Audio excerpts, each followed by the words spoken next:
Welcome to the Best of White Rock, where we sit down with the standout business owners, community leaders, and entrepreneurs shaping life here in White Rock and South Surrey for the better. These are their stories behind the people driving real change in our community. Hosted by me, Darren German of the German Group. Lori Thompson, what a pleasure to have you on the Best of White Rock. I've been looking forward to this conversation for weeks now. And the reason I've been looking forward to is we had such a fascinating conversation about not only your story, but your journey of how you got to where you are.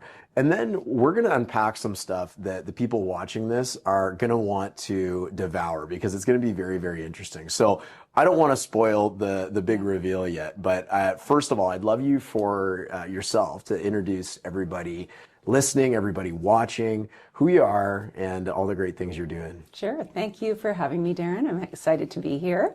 I am Lori from Mindful Movement Pilates, and I have had my studio in this area for coming up to about 20 years now. Wow. Yeah. That's incredible. Yeah. And the pathway to that 20 years has had all sorts of bookmarks in it. Experiences and how it got there. Yeah. But I wanted to focus first upon about how you got into Pilates. I want to talk a little bit about what Pilates is.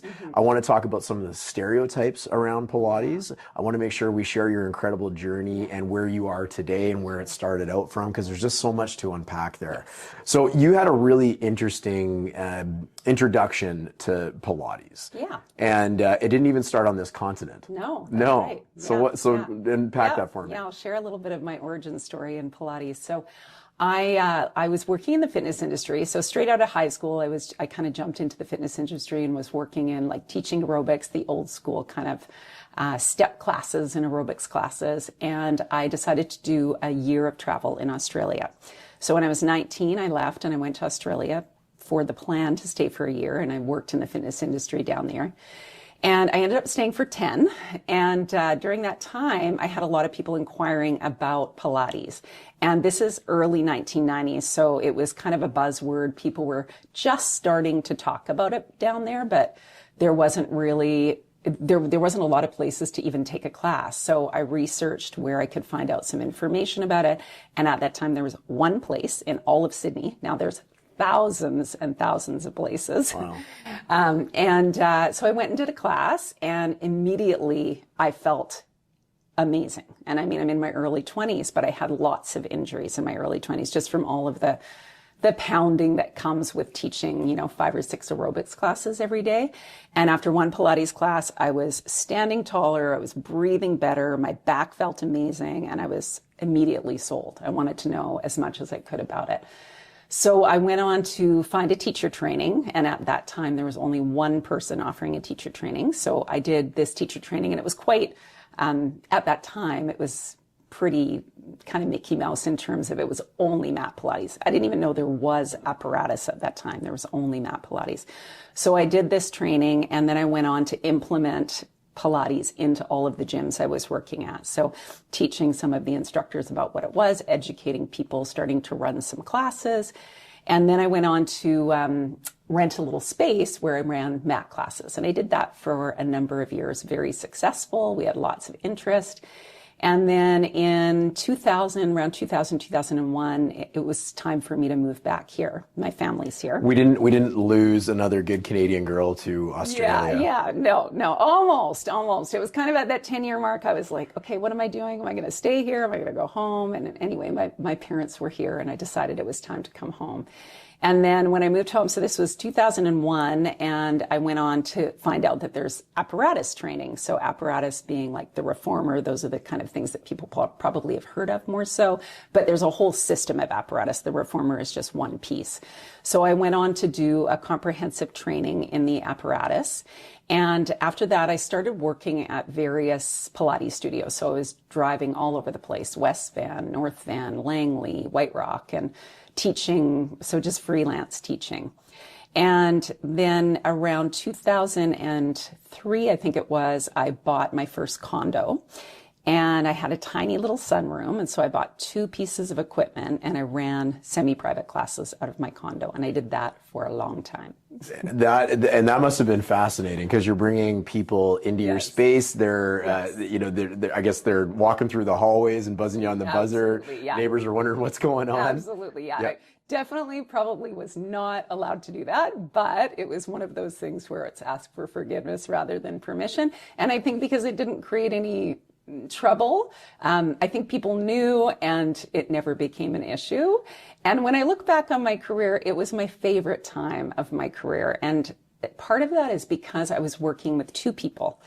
And when you're working with two people in a semi-private setting, what you can do with those two people, because the bell curve in the two people is small. So what you can do with two people is exponentially more than what you can do with 3, 4, 5, because the bell curve gets larger and you have to teach to that lowest common denominator for the purpose of safety. Right. So people were getting a lot more kind of focused attention and training. And that's hard as a business owner when you want to scale or try and be bigger than what you small operations are difficult in their own ways. Yes. So yeah.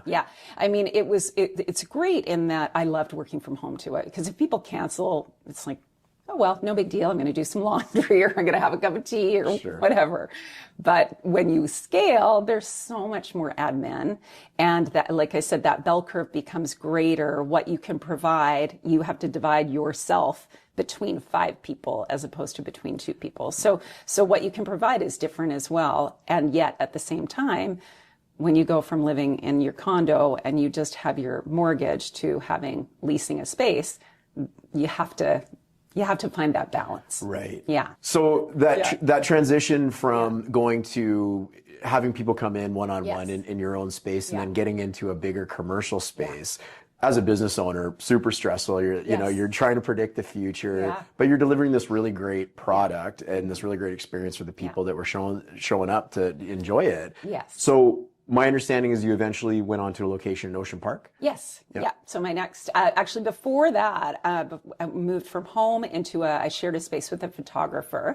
And that was a great little gig because she had her photography space on the ground floor and I had a loft. And so I bought my third piece of equipment. And I think part of my success is in that I did things really slowly. So I went from 2 to 3. We did that for, I don't know, maybe it was a couple of years before they sold that building. And then I moved to Ocean Park. And that was quite a large leap for me because then it went into having staff and having quite a bit more space and having quite a bit more rent. But again, I moved slowly with it. I made lots of mistakes along the way, but I think that the biggest gain for me was I never went into debt. So I saved, bought what I needed. I never went into debt to because the equipment's really expensive. Well, it looks expensive and it looks, or maybe it's not, but it looks complicated. And if things break, it's probably not just getting out the screwdriver and fixing it up. I'm sure there's some special team of secret people that need to come in and fix it up. Yeah, or you've got to figure it out yourself. But it comes from far away and it's not simple when something breaks down. So they're complex pieces of equipment and they're expensive. Yeah. So we're going to touch on the equipment a little bit later, but I want to also touch on where you are at today. So you've had this incredible journey of teaching one-on-one in your apartment, and now you've built this incredible business. So tell me a little bit about where you are at to date. Yeah, so today, now we're in quite a large space. We've got 2,000 square feet. We've got 2 floors. So for my apartment, I had 200 square feet. Oh my goodness, okay. Yeah, so quite a bit larger today. I have 14 teachers working for me. I have an administrative manager that helps me with all the admin. That's the part that I don't like so much. So I get to do what I love, which is teach. And that's really my favorite part. I don't like doing the administrative part. And I have a teacher training program, so I teach and train teachers. So that is really my favorite thing to do right now is teaching teachers, teaching athletes.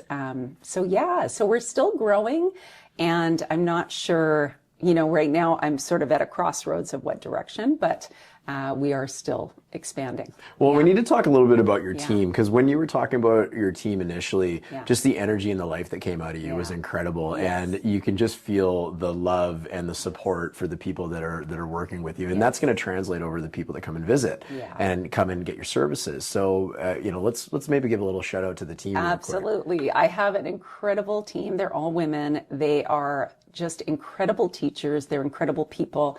I love them, I respect them, and they have the same passion that I do for what they do and wanting to help people. It's such a rewarding profession because we get to see people heal from things that many people told them that they wouldn't heal from. It's quite rewarding. And everyone that I work with has that passion, and we're friends, and we do things together. We have dinners and luncheons and staff events, and we laugh together, and I really feel extremely fortunate for the women that I work. And many of them have been with me since the beginning, that first iteration when I came out of my condo. And yeah, are still with me today. So yeah, well, what a compliment. Very lucky. Yeah. What a compliment to you as a business owner. And there's lots that's to be said about when you have happy staff, how that translates over to the people that come and visit the studio, right? Absolutely. Yeah, it's a really nice community, and I think that many of the clients would say that that's what they appreciate as well, because many of the clients that are with us, I would say for sure more than 50% have been with us for the full 20 years. That's incredible. Yeah. That's incredible. Wow. It is pretty incredible. Well, I want to pivot a little bit because I want you to explain to me, like I am an alien from another planet, about what Pilates is. Because I think a lot of people listening or watching this, they might not fully understand it. And we talked a lot about the stereotypes that are involved with Pilates. So when I think of Pilates, I think of soccer mom who has lots of money that has lots of free time to kill. I don't know why, and it's not fair, right? But I think you don't know. Well, and I think in our conversation, you had said that is kind of a stereotype of who it's for and maybe why they do it. And that's so far gone from the reality of it. So educate me a little bit about what is Pilates. Yeah. Well, it's funny. My husband always says that Pilates is the most poorly marketed thing he's ever seen in his life, right? And it's so true. Most people don't know what it is. So for yourself or for many people that are listening, they probably don't even know that there's equipment involved. So the first thing to know about Pilates is that it's a form of body conditioning. There's two ways that we can do Pilates, and this is where it gets, I think, a little bit muddied for people. So there's mat Pilates. So mat Pilates is going to be more where it gets that reputation for being a bit more like yoga, even though it's not. But it's done on a mat. It's done in a group setting, and there's a system of exercises. There's like 34 exercises in this system of mat work, and it's really designed around core. When we're talking about core, we're not just talking about the abdominals. We're talking about the entire trunk. Sure. Flexibility. So the mat work is, I think, where it differs from yoga. I think yoga is a lot more focused on the flexibility aspect, and in the mat work, we're focused more on like the conditioning and the core aspect of strengthening the body. So the idea behind Pilates in mat and on the equipment is it's designed to get the spine moving. So in getting the spine moving, the byproduct of that is going to be core work, right? So as I move the spine, I'm indirectly affecting my core. So always getting the spine moving in all four directions, and that's going to happen in a mat class or an apparatus class. So that's mat work. And typically a mat class, if you're doing it in more of a classical setting, it's going to be probably 8 to 10 people. Okay. In a larger setting, it's going to be more fitness-based. So there's something called classical Pilates, and then there's more contemporary Pilates. When you say fitness-based, is there an aerobic component to that? Not an aerobic component to it, but where they're not following this order. So Joseph Pilates was a man. That's really important to know. A lot of people don't know that. He was a man. He was born in the 1800s. He developed this system of exercise during the First World War. So he was interned in the First World War. He was in an intern camp, and he was helping to rehabilitate patients that were injured in the war. And so some of the equipment came from him pulling bed springs out of the bed and creating these contraptions and pulley contraptions to help rehabilitate patients from the war. So then that was in the early 1900s. And then in the 40s, 50s, somewhere around there, I might have the timeline not completely right, but he moved to New York and he brought this to New York. It was only for men at that time. So he brought this first studio into New York. And during that time, he started to train a lot of dancers who then went on to become teachers. And I think that's kind of where it started to get its more feminine name. Right. Because it was originally designed for men. Okay. And then it sort of got more widely spread probably through the United States in the 80s and 90s, and then really has taken off since sort of the 2000s. So in 2000, I'm probably getting a little sidetracked here, but I do think this is an important part of the story, is in 2000, there was a lawsuit. And that lawsuit was, there was a man named Sean Gallagher who was suing to own the name. So Pilates would be his. No one else could call themselves a Pilates studio. So he sued a bunch of different Pilates studios that were happening at that time. And this lawsuit went on for years. And the end of that lawsuit, we won, which meant that Pilates was a generic term. So what that means is, I can call myself a Pilates studio. Had it gone the other way, I would not be able to call myself a Pilates studio. Right. The downside of that is that anyone can call themselves a Pilates studio. So you could decide that you want to create a space in here and say, I'm going to teach a Pilates class, and there's nobody that could stop you from doing that.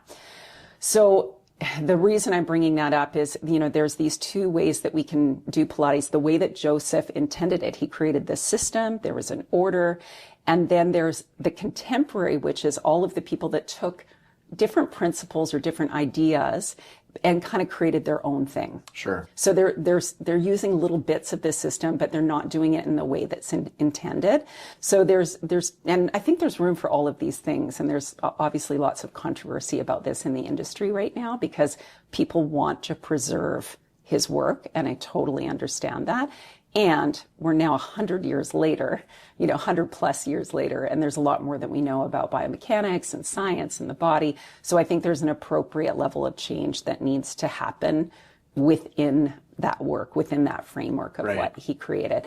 So when I'm talking about sort of the classical or contemporary, it's whether or not people are doing it exactly the way he intended, or they're just taking elements of it and then calling themselves a studio. So we try and stick to the preservation of the work as much as we can and change the things that need to change a little bit based on the science that we know now. Well, and that's so important because it is going to evolve, Yes. but it was obviously created for a reason, and I think that's one of the important pieces. Like I was glad you shared that because there's the baggage, the unspoken baggage that comes with Pilates, those stereotypes, and it's helps so many people through different aspects. And you talked a lot about like the core and mobility of the spine and whatnot. Yeah. So give me some examples of use cases that people would come to you, and it isn't even necessarily always they have like an issue that they're trying to solve. It could be just for health and wellness, generally speaking. But give me some examples of people that maybe come see you and how you're able to help them. Yeah, for sure. I mean, there's so many,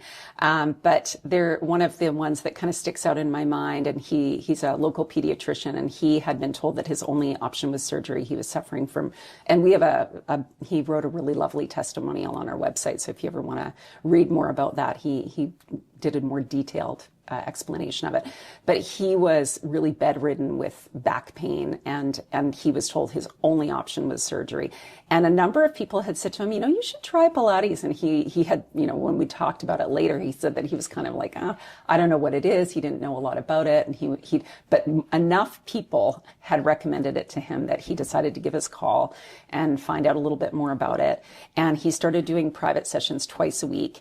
And it was probably within, for sure, 4 months, he was completely pain-free. Wow. Yeah, completely pain-free and back to doing everything that he had done pre this back injury. And those stories are, they're not just once in a while. We have those stories all the time.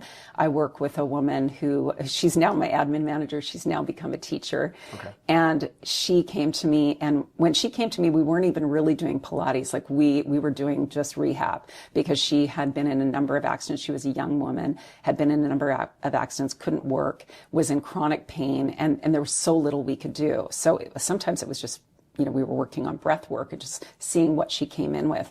And now she's a teacher on my team. So this is like many years later. This is 6-7 years later. But she was so committed. She came to her privates. She still, to this day, even though she works for us, she still comes to privates twice a week. She does group classes. She's so committed to her recovery. And she can do advanced work now on the reformer. She's incredible. So these stories are all the time. And the thing that I find so interesting is And what is also a little bit sad is that we're their last resort. I wish that we were their first resort. I wish it wasn't always the case of like, I don't know what else to do. Everybody else has told me they can't help me anymore. Everybody else has told me my only option is surgery. And then they come to us. I really like for people to think of that as a first resort. It's like, oh, okay, well, what can I do to heal my body that's integrative and that, can help me in the same way that perhaps like physio and chiro, we work really close with those people. So it's not in our, it's not in our scope of practice to be diagnosing people. But what's great is they can go to the physios and the chiropractors that we recommend. They can get their diagnosis, and then we know how to work with them. So based on that, that scope of, okay, this is what's happening with their body, then they can come to us. So we have those close relationships now with those people that refer to us and say, okay, now they're ready for this. So we can help them in that way. Well, it's neat that you have like a team of people outside of like just those that work in your building as well that recognize the values and the benefits of doing Pilates and how it can help people. Yes.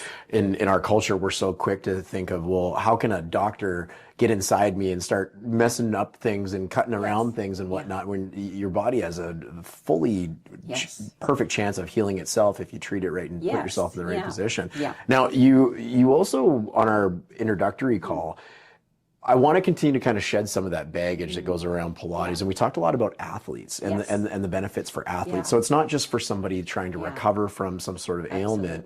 There's a lot of performance aspects to it as well. Can you unpack that? Yeah. So interestingly, we've been starting to get more and more athletes, and even in just the media, more and more athletes are starting to do Pilates.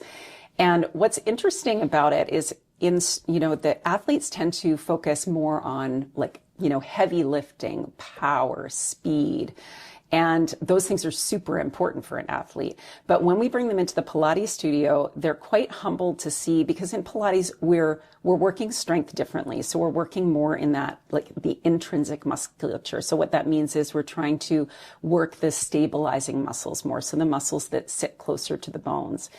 And what we find when we bring these athletes in is that they're so strong in that more global response that when we get them on the reformer, we get them on the stability chair or some of the apparatus, and we have them on the lightest spring tension, they can barely do the work because they haven't focused on that aspect of the training. And that aspect of training is so important for injury prevention, right? Like focusing on the smaller muscles, the muscles that like support the bones, that support the tendons, that support the structure of the body, focusing on, the fascia, and focusing on, a lot of those stabilizing muscles that often don't get as much attention in the typical strength training world. So in Pilates, we're really focused on precision. Precision is number one. So oftentimes we'll have an athlete come in and, we'll have them on a light spring tension, which actually is harder than a heavier spring tension. Oh, okay. And what happens with the athlete is they say, oh, this is too light. And the whole purpose of that is like, can you support this position without the help of that spring, right? Can you support your own body weight without the support of the spring? So when people say, oh, it feels too light, I'm like, good. That's how it should feel, right? We don't want to increase repetition. We don't want to increase load. We don't want to increase range of motion until they really understand the foundation and the form that's required. So there's sort of certain aspects in Pilates, because it's so much designed around spinal mobility. We're kind of creating these shapes, like we're creating a long C shape, and we're creating a long tall back, we call it, or a longest extension. And it's being able to perform those with absolute precision before we move on. So I think a lot of typical, strength training, it's like, let's go hard, let's go fast. But here we're doing the opposite. Let's slow down. And when I get them to slow down, it's like they are shaking like a leaf in something that I can do. Like I can't do what they can do. I can't do a pull up with a weighted vest on, but they can't push a pedal down with one spring without their foot shaking back and forth, because they don't have that stability in the smaller muscles in the foot and the ankle, for example, as an example. So I think it's really important for the athletes, and they're starting to recognize that. But the bigger issue, I think, is again with all those stereotypes, with it being for women, or it being easy, or it's all stretching, or I need to be flexible before I do Pilates. All of those stereotypes prevent people from kind of coming in the door. And I think I mentioned to you in our initial meeting, like I have a men's group and I've been working with them for about 14 years and they're incredible and they've come so far. But every now and again, I see them out in public and say, oh, how do you guys know each other? And I say, oh, he's been coming to Pilates I'm like, why have you never talked to anybody about the fact that you do Pilates? Yeah, isn't that fascinating? It's helped you so much, yet you've never had a conversation with any of your buddies about the fact that you do Pilates. Well, you're doing such a great job shedding these stereotypes because, especially being in South Surrey, we've got the Semiahmoo Ravens Hockey Club and the White Rock Tritons Baseball Club, and we've got Coastal FC for soccer, and it's a community based around, and not to mention all the incredible sports happening at the high school levels and other sports. And this community is competitive. We've got all these high schools on the peninsula and everybody wants their kids to be the best, and the kids want to perform at their best, and injury recovery and prevention is such a big piece of that. So I think you're doing a really good job giving it justice to that it's not just for it's a wide range of things and even more that we haven't necessarily touched on. Now I was curious, when people come and visit and they're trying it for the first time, what's the number one thing that you hear from them for feedback? Mostly people, after one session, they get up especially on the equipment. I would say maybe not quite as much in the mat work, but when I'm talking about equipment, we're talking about the reformer, and there's something called the tower and the stability chair. But when people get off that equipment after one session, one hour session, I would say 80% of people get up and they say they feel taller. They feel like they can breathe better. Already, my back pain feels different or better. I would say, at least 80% of the time, people would give those three pieces of feedback immediately. That's so fascinating. And then, sometimes I'll get a message from somebody when they were like, oh, even when I was like looking over my shoulder in the car, like I noticed I could turn my head and my neck better.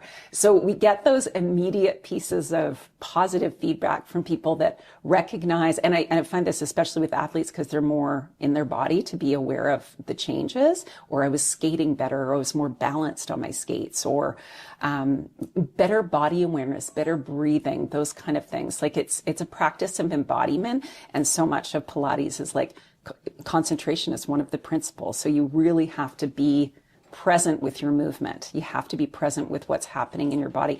And when you do, then you notice those changes, as opposed to, if I'm watching TV and doing weights or something, I'm not going to be as embodied with that practice. And Pilates, like one of the very important principles is that concentration and centering, and that's really having that awareness be from the center of your body. Yeah. Well, that's such a great answer. Yeah. What about if you could solve or help clear the air on one thing about Pilates, one misconception, and maybe we already touched on it, but maybe we didn't. Yeah. There's the two. It's not, there's so many, it's not easy. I actually have a whole series on my Instagram page about myths. Okay. And we'll make sure your Instagram's linked in the... Yeah. So I did a whole series of answering these questions. So, that it's just for women. No, it was designed for men. It's for both. That it's easy. It is not easy. I challenge anyone who thinks that Pilates is easy to come and do one session with me. It is not easy. It is not yoga. It is nothing like yoga.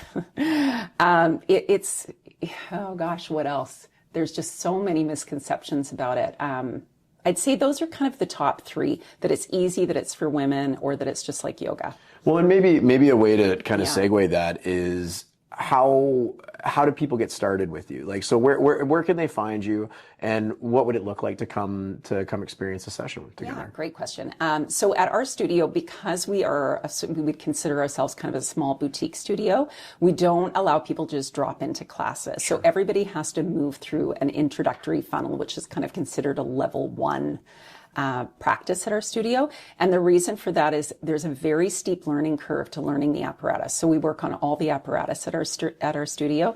So it's learning the equipment, it's learning how to organize your body on the equipment, and then learning these exercises you've never done before. So if you walked in and I said, okay, just drop into this class, you'd have no idea how to manage yourself in that class. Sure. Because it's complicated. Sure. So the two ways that you can join is we do an introductory private package. That's 3 private sessions.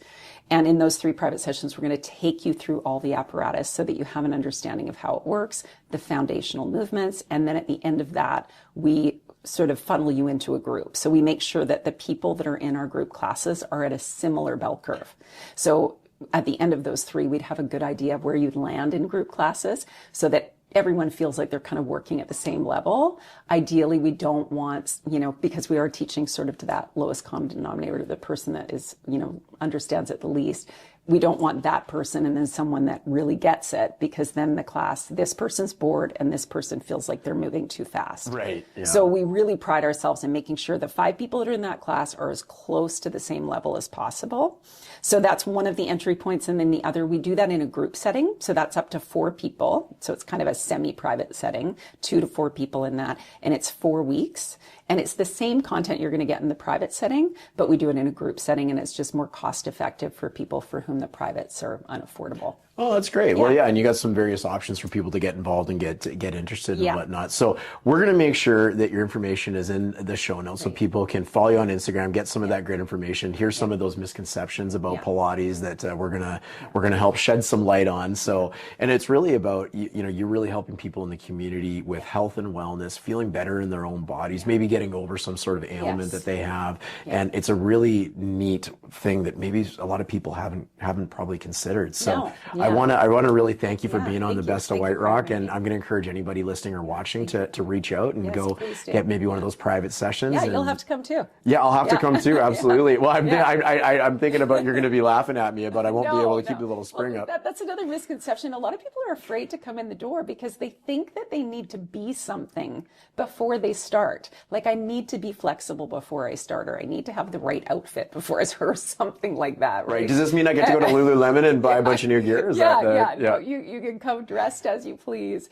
And you don't need to be anything before you start. I think that is a misconception for people, because I've heard that from people like, I'm going to be so embarrassed. I'm not flexible. I'm not going to be able to do anything. But everybody's starting in the same place. Mm-hmm. Like, when you're a beginner, you're a beginner. And everybody is starting in the same place when they're a beginner. Yeah, totally. Yeah. Well, and even just giving the availability and there's no pretense, like kind of coming in and stuff like that. It makes it really encouragable. Lori, I want to really thank you for being on the show. Yeah, it was a pleasure to have you as well. Nice to meet you.